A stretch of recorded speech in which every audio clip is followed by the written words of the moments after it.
Şu an tren geliyor, bariyerler kapanıyor. İzmir Denizli. Seni şöyle birazcık bileyim de öğretmesinler. İstemiyorum çünkü.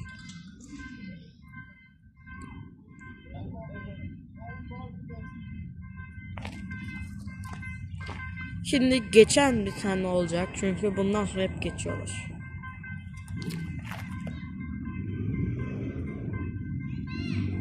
Geliyor yavaştan.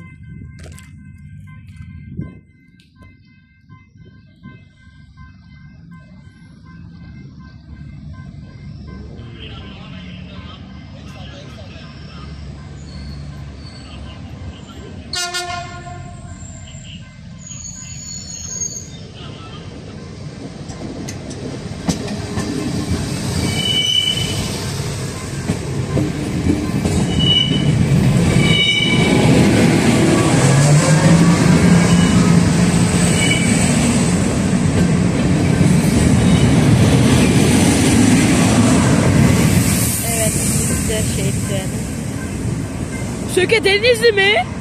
Abi yine yaşandı aynı olay ya. Evet arkadaşlar, öteki tren geldiğinde sizinleyin. Şu an öteki tren de geliyor.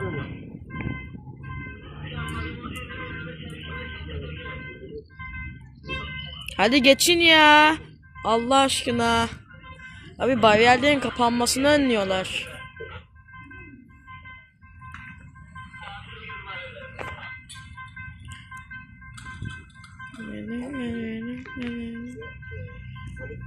Orijinal Hemzem'in geçiş sesi işte. Bu sefer beklediğimden daha hızlı geldi ya. Çalı çaldım, tamam da şey oluyor. Daha bakılıyor yani, millet hala bakıyor.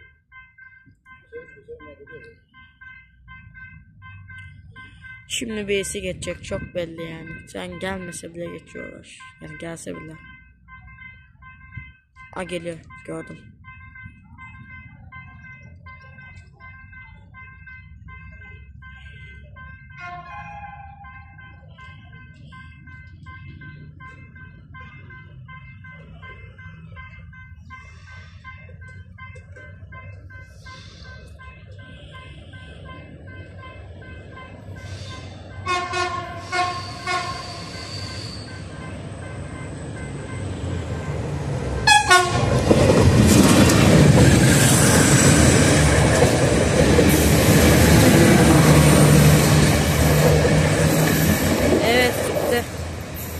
Evet arkadaşlar, umarım video beğenmişsinizdir ve hadi bay bay.